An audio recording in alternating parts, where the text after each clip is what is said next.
Periya case പ്രതികളെ ജയിലിലേക്ക് യാത്രയയക്കാൻ CPIM നേതാക്കൾ എത്തി. പി ജയരാജൻ അടക്കമുള്ള നേതാക്കൾ ജയിലിൽ എത്തി പ്രതികളെ സന്ദർശിച്ചു. മുദ്രാവാക്യങ്ങൾ വിളിച്ചാണ് പ്രവർത്തകർ പ്രതികളെ ജയിലിലേക്ക് ആനയിച്ചത്. ജയിലിൽ എത്തിയത് തന്റെ പുസ്തകം പ്രതികൾക്ക് നൽകാൻ ആണ് എന്നായിരുന്നു പി ജയരാജൻ പ്രതികരിച്ചത്.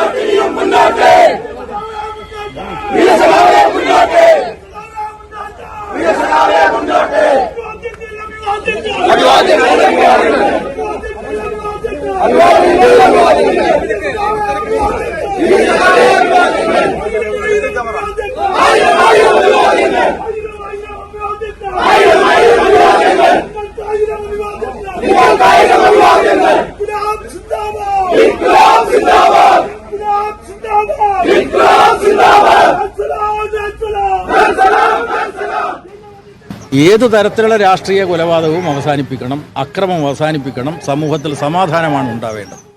കഴിഞ്ഞ 8.5 വർഷക്കാലം കേരളത്തിൽ LDF ഭരിക്കുന്ന കാലത്ത് പൊതുവിൽ വർഗീയ സംഘർഷങ്ങളൊക്കെ ഇല്ലാത്ത സാമൂഹ്യമായ സമാധാനം നിലനിൽക്കുന്ന ഒരു അന്തരീക്ഷമാണ്. ആ അന്തരീക്ഷം സംരക്ഷിക്കണം. എവിടെയും സംഘർഷവും ഇനിയും ഉണ്ടാവാൻ വേണ്ടി പാടില്ല. അവരിപ്പോൾ ജയിലിലാണുള്ളത്. നിയമപരമായിട്ടുള്ള പോരാട്ടത്തിൻ്റെ വഴി അവർക്കുണ്ട്. തീർച്ചയായിട്ടും അങ്ങനെയുള്ള പല വിധികളും പിന്നീട് ഉപരി കോടതികളെ സമീപിച്ചുകൊണ്ട് ആ വിധിയൊക്കെ ഒഴിവാക്കിയിട്ടുണ്ട്. നിരപരാധികളാണെന്ന് തെളിയിക്കപ്പെട്ടിട്ടുണ്ട്. അതിനുള്ള അവസരം ഞങ്ങൾ വിനിയോഗിക്കും എന്നാണ് പ്രതികളായിട്ടുള്ള സഖാക്കൾ ഞങ്ങളോട് പറഞ്ഞിട്ടുള്ളത്. അതനുസരിച്ച് മുന്നോട്ട് പോകും. അല്ല, അതായത് കേസിൻ്റെ വിശദാംശങ്ങളിലേക്കൊന്നും കടക്കാൻ ഞാൻ ആഗ്രഹിക്കുന്നു. അത് കേസിൻ്റെ ഭാഗമായിട്ട് കോടതിയിൽ നടക്കേണ്ട കാര്യമാണ്.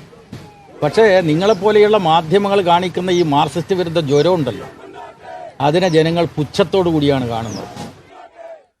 വാർത്തയുടെ വിശദാംശങ്ങളുമായി MG മിഥുൻ ചേരുന്നുണ്ട്. മിഥുൻ, ഏതു തരത്തിലുള്ള രാഷ്ട്രീയ കൊലപാതകങ്ങളും അവസാനിപ്പിക്കണം, പക്ഷേ രാഷ്ട്രീയ കൊലപാതകത്തിൽ ജയിൽ ശിക്ഷ വിധിക്കപ്പെടുന്ന സഖാക്കളെ ധീരസഖാക്കൾ എന്ന് മുദ്രാവാക്യം വിളിച്ച് ആനയിച്ച് ജയിലിൽ എത്തിക്കും. അതിലൊരു പുതുമയൊന്നുമുള്ള കാഴ്ചയല്ല, പക്ഷേ അത് ആവർത്തിക്കപ്പെടുന്നു. എന്താണ് വിവരങ്ങൾ?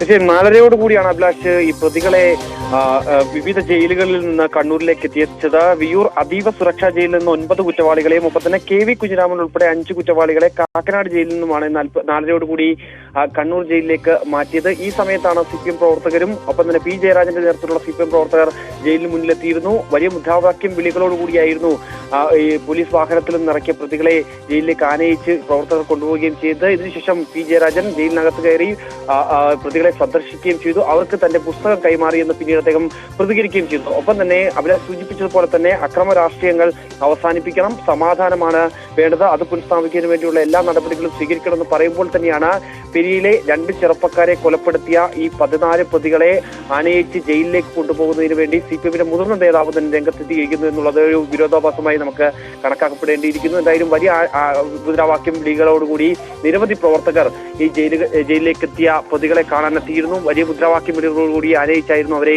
അകത്തേക്ക് പ്രവേശിപ്പിക്കുകയും ചെയ്തത്. മറ്റൊന്ന്, അല്പസമയത്തിനു മുമ്പ് പെരിയ ഇരട്ടക്കൊലപാതക കേസിൽ ശിക്ഷിക്കപ്പെട്ടിട്ടുള്ള ഈ പ്രതികളുടെ വീടുകളിൽ, അതായത് CPM നേതാവ് കൂടിയായിരുന്ന 1-ാം പ്രതി പീതാംബരൻ ഉൾപ്പെടെയുള്ളവരുടെ വീടുകളിൽ CPM MLA-മാരായിട്ടുള്ള CH Kunhambu, M Rajagopal അടക്കമുള്ള ആളുകൾ അവരുടെ വീടുകൾ സന്ദർശിക്കുകയും ചെയ്തിരുന്നു. ജില്ലാ പഞ്ചായത്ത് പ്രസിഡന്റ് ബേബി ബാലകൃഷ്ണൻ ഒപ്പം തന്നെ CPM കാസർഗോഡ് ജില്ലാ സെക്രട്ടറി ME ബാലകൃഷ്ണൻ തുടങ്ങിയവരും വീടുകളുടെ സന്ദർശനത്തിൽ ഉണ്ടായിരുന്നു എന്നുള്ളത് തന്നെയാണ്. അതിന്റെ ദൃശ്യങ്ങളടക്കം അല്പസമയത്തിനകം തന്നെ നമ്മൾ പ്രേക്ഷകരിലേക്ക് എത്തിക്കുകയും ചെയ്യും. അങ്ങനെ CPM പൂർണ്ണമായും ഒരു കരുതലോടുകൂടി തന്നെ ഈ പ്രതികളെ ജയിലിലേക്ക് ആനയിക്കുന്നു എന്നുള്ളത് തന്നെയാണ് ഏറ്റവും ശ്രദ്ധേയമായിട്ടുള്ള കാര്യം.